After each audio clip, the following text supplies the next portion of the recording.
Right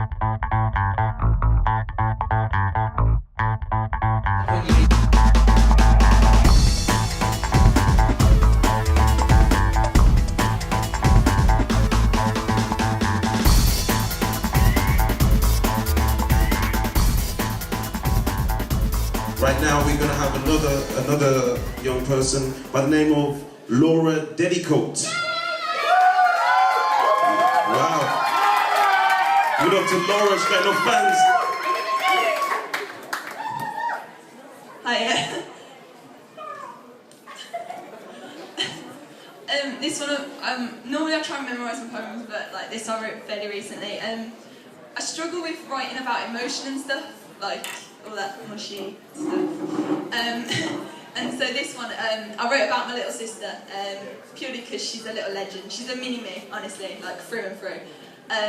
And she's only 11, so there's a 7-year age gap, but she was worth it, I guess. This is my little sister, is my world.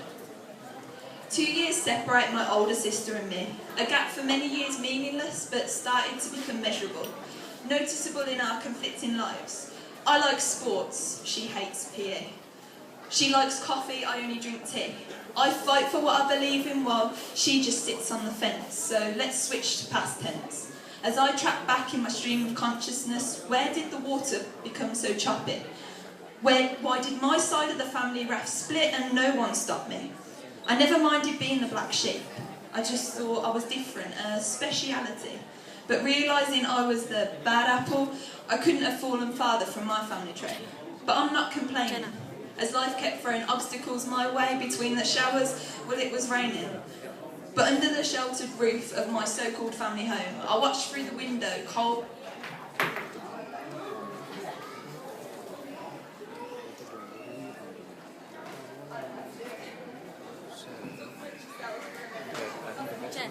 Go on, Laura.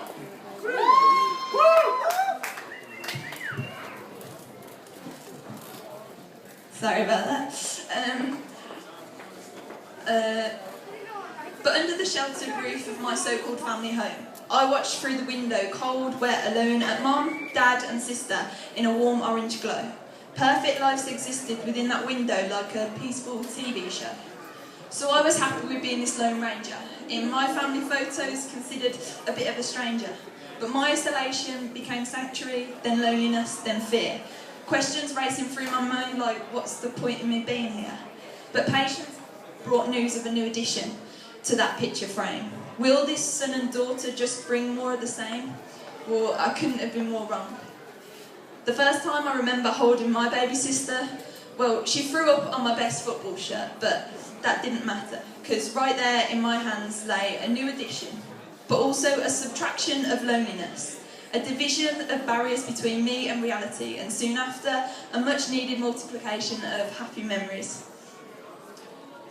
She is my reason for getting up in the morning, the motivation to dream, the need to be a better person for her, the cleansing of any potential selfish acts, because, well, she needs me, and always will. In her eyes is the only time I'm comfortable in my own reflection, so she's a mini-me, in football shirts and personality to match.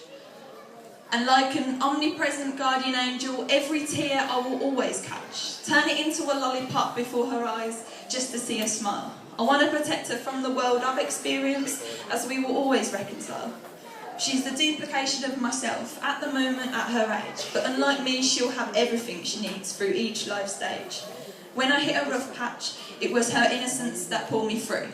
She made me smile without even trying, so do you know what I'm going to do? I'll be there for her every day, and in every way humanly possible. And if that's not enough, I'll call on greater powers, because our bond is more than simply biological. She dictates the happiest stories of my life, the backbone of each new chapter as it unfurls. So this is my little sister. She is my everything, she is my world.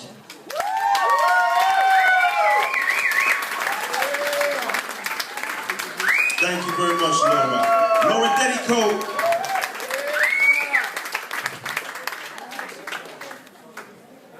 And that's also what it's about. Within most of these things, if you notice, are dealing with life experiences and whatnot.